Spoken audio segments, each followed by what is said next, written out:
Bonjour à tous, j'espère que vous allez tous extrêmement bien mesdames et messieurs et bienvenue sur cette toute nouvelle vidéo. Comme d'habitude, la petite review hebdomadaire en ce qui concerne les épisodes de The Flash. Et comment vous dire que l'épisode de cette semaine, il ne fait pas vraiment exception à la règle qu'on a maintenant depuis 5 épisodes, c'est-à-dire des épisodes de fou furieux, des petites masterclass. Il n'y a rien de négatif à dire, que du positif. La série ne s'est jamais autant mieux portée. Franchement, une petite pépite, on se regarde devant nos épisodes, on s'assoit, on regarde et on ferme notre gueule. Et c'est ça que j'adore avec cette série. Et c'est ça que j'adore avec les 5 derniers épisodes. Franchement, il n'y a rien à dire. Cette saison de The Flash en général, elle est très clairement top 3, top 4. On ne va pas se mentir. Il n'y a rien qui ne va pas en fait. Il y a tout qui va, tout est bien, qui finit bien. À part cet épisode qui finit super mal, mais on va en parler. Parce que oui, on a un épisode rempli d'émotions, de sensations fortes, un tout petit peu de nostalgie, beaucoup de tristesse. D'un côté tu t'attends à des trucs, d'un côté tu t'attends pas à des trucs. D'un côté on s'était rendu compte que ma précédente vidéo théorie, elle avait pas vraiment tort, j'ai envie de vous dire. Du coup oui, on s'est attendu à la mort d'un personnage. Et du coup oui, on a perdu un personnage mesdames et messieurs. Et du coup oui, c'était super triste. Et on s'attendait pas à ce que ça soit autant triste que ça. Et ce que j'ai vraiment adoré avec cet épisode, c'est qu'ils nous ont fait ressentir cette tristesse, ce qu'ils arrivent quasiment plus à faire. Mais là, franchement, on était immergé dans le truc, on ressentait de la tristesse. Personnellement, j'ai versé des larmes. Je vous jure que j'ai versé des larmes. Je m'y attendais tellement pas. J'étais là en mode, ok, on s'en balance. Mais finalement, j'ai vraiment versé des larmes. On s'attend à la mort durant tel épisode, on va pas se mentir. Parce que dès le début, on voit que la caméra est uniquement focalisée sur Frost. Frost qui essaye de sauver tout le monde est en danger à part Frost. Tout le monde est en train de faire face à ses émotions à part Frost. On avait d'un côté Iris, on avait Eddie, on avait Joe, on avait Barry. Et du coup, il y avait uniquement Frost qui commençait à se remettre en question. Je suis pas une vraie personne, je peux pas éprouver de sentiments, etc. Et du coup là, ça rajoutait du background au personnage. Comme ça, quand il la tue, on ressent d'émotion. Et c'était le cas. Du coup, durant tout l'épisode, on commençait déjà à se mettre dans la peau de Frost. On commençait à éprouver de la compassion pour Frost. On commençait à se dire oui, ce n'est pas une vraie personne. Oui, elle n'a pas d'émotion. Oui, ceci, oui, cela et tout. Et du coup, comme je disais, voilà, ça rajoute du truc au personnage. Comme ça, quand ils la font crever, ah bah, on ressent quelque chose. Et c'était vraiment, c'était quelque chose. C'était quelque chose, je vous jure que j'ai pleuré. À un certain moment, elle était sur le lit d'hôpital, je sais pas quoi. Elle a, voilà, on l'a vu en train de crever. Je me suis dit, ok, TV Line, ils avaient raison, il y a un personnage qui va crever. Et du coup, j'avais raison avec la vidéo théorie, il y a Frost qui va crever. Et après, il y avait Caitlyn, elle lui avait mis le truc. Il y avait ses cheveux, ils ont changé de couleur. Ok, je me suis dit, ils nous ont spoil. De quoi s'attendre à une mort, pour qu'au final on s'attend pas à une mort, pour qu'au final on est content. Ils nous ont fait un peu comme Tante May dans Spider-Man No Way Home, du genre, elle se réveille, puis elle crève. Comment vous dire que l'ascenseur émotionnel durant cette scène, c'était bizarre, c'était méga triste. Et ils ont su filmer cette fameuse scène. Ils ont su la travailler. Barry, il était dans tous ses états, il était en mode comme ça et tout, je sais pas quoi. Caitlyn en parlant même pas. Après, ils lui ont mis le Velocity congelé, je sais pas quoi et tout. Là, il y a ses cheveux qui changent de couleur. Et là, on va parler du changement de couleur pour parler du côté badassitude de Caitlyn. Elle ouvre les yeux et elle crève. C'était... Désolé, mais beaucoup trop d'émotions. Désolé, mais l'ascenseur émotionnel, il était présent. Désolé, mais j'ai pas pu m'empêcher de pas avoir des larmes aux yeux. Franchement, genre, elle a ouvert les yeux. C'était tellement symbolique, les gars. C'était tellement symbolique et tellement triste. Tu peux pas ne pas pleurer devant cette scène si t'as un minimum de cœur. À quel point c'était symbolique. Déjà, tout l'épisode, il se focalisait sur Frost. Elle a pas de famille, elle a pas d'amis, elle a pas d'émotions, elle a pas ceci, elle a pas de cela. Elle a pas de raison d'être, tout simplement. Sa seule raison d'être, c'est Caitlyn. Et là, à sa mort, elle ouvre les yeux une dernière fois. De quoi vérifier si Caitlyn va bien ou pas. Et elle s'éteint. Et elle s'éteint. Et là, si tu pleures pas, t'as rien à faire sur cette vidéo. Je te jure, t'as rien à faire sur cette vidéo. Tellement c'était symbolique, tellement c'était beau, tellement il y avait un ascenseur émotionnel.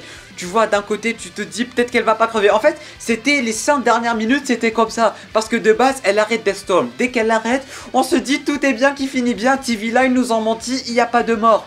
Puis après, elle leur dit je vais pas bien. Et là, on est dans la merde. Là, on se dit ok, TV Line, ils avaient raison. Puis il y a Barry qui la prend et qui la met sur le lit d'hôpital. Et du coup là, tout le monde va pas bien, tout le monde est sur les nerfs, tout le monde est sur tension et tout. Barry va pas bien, il veut pas perdre un autre être cher. Caitlyn la même chose, en plus c'est elle qui a sauvé Caitlyn et tout. Du coup, toute la Team Flash était mal, toute la Team Flash était dans le salon et tout, à s'attendre, à se poser des questions et tout. Puis là, on a eu un tout petit semblant d'espoir. Il y avait Caitlyn qui lui a injecté le truc et tout. Là, il y a ses cheveux qui changent de couleur. On s'est dit tout est bien qui finit bien. Elle ouvre les yeux, on se dit tout est bien qui finit bien. Et là, ah, ça fait mal. Bref, c'était catastrophique. Après, à la scène finale, quand Barry et Caitlyn sont partis leur annoncer, Barry qui pleurait avec Iris, Iris qui pleurait avec Barry, Caitlyn qui est tombée en pleurs, tout le monde qui est tombé en pleurs, son copain et tout, c'était émotion x 10 000. Et le truc que j'ai adoré, c'est qu'ils ont su nous faire ressentir cette émotion, ils ont su nous faire ressentir cette mort tout simplement. Il y avait une musique intense, puis il y avait du ralenti, puis il y avait une musique triste, puis il y avait un Barry qui était vraiment dans tous ses états, Caitlyn la même chose, on était vraiment immergé dans le truc, on se mettait à la place de tous les personnages. Et là on se disait c'est la fin, Killer Frost nous a bel et bien quitté. Pour une fois qu'elle avait sa propre vie, elle avait son propre petit copain, elle avait sa propre raison d'être. Et là elle crève. Mais en tout cas elle est morte en héros, elle est morte en légende, elle est morte en totale badassitude. Quand je l'ai vu changer de couleur, ses cheveux qui ont changé de couleur et tout, c'était badass. Elle était là en mode oui je suis Elfrost et tout, c'était archi stylé. Après elle a pris Deathstorm, elle a défoncé, elle a pas respecté et j'ai adoré. Parce que Deathstorm en fait c'est un méchant qui joue sur les émotions, qui joue sur la mort des personnages et tout. Et du coup ils ont su gérer le truc parce que oui il y en a parmi vous qui vont me dire ouais Deathstorm il s'est fait encore une fois pas respecter, un peu comme tous les autres méchants du Arrowverse, c'est un peu comme Godspeed aussi. Mais pas du tout parce que Deathstorm il pouvait rien faire de badass contre Killer Frost. Il pouvait rien faire vu que c'était son point faible. Il devait mourir, crever et fermer sa gueule. Et d'un côté, il leur en a fait voir de tous les couleurs. Du coup, on peut pas dire que le personnage il a été mal exploité ou il s'est pas fait respecter ou un truc dans le genre. Non, le personnage a été super bien exploité, le personnage a été super bien utilisé, le personnage a été vraiment super badass et il a fait ce qu'il avait à faire et il est mort comme il devait mourir tout simplement. Et j'ai vraiment adoré. Quand on voit la bande-annonce du prochain épisode, on se dit ok, c'est la catastrophe.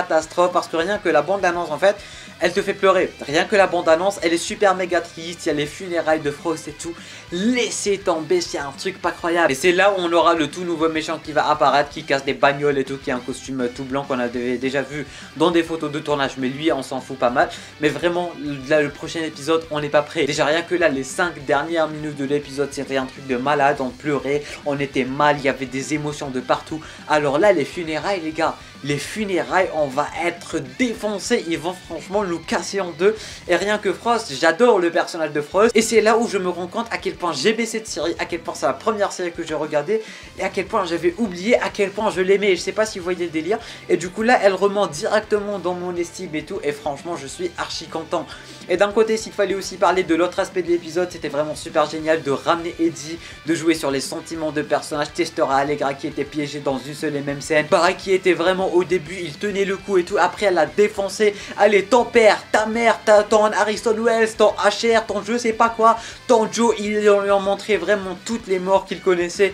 Et là franchement, et là directement en une seule et même scène, on nous a montré à quel point Deathstorm il a pris toute la grille de tous les personnages. Il avait aspiré tous les personnages. Iris qui croyait qu'elle allait mourir. On avait aussi Eddie qui avait vraiment joué un très bon jeu d'acteur, ça y a rien à dire. Il était vraiment super génial Eddie, comment ils l'ont ramené juste pour faire chier Iris et tout.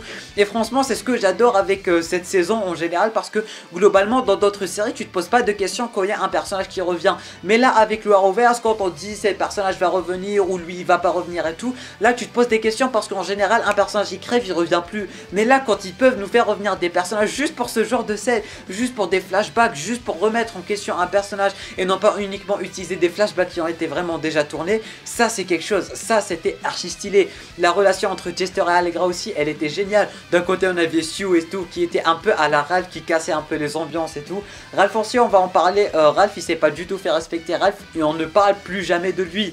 Barry aussi ils avaient parlé de Oliver, ils avaient parlé de sa mère, de son père, de tout le monde. Ils ont parlé aussi de Iris, de XS, de Impulse et tout. Franchement il n'y a rien à dire à propos de cet épisode. tout est bien qui finit mal, mais d'un côté qui finit bien.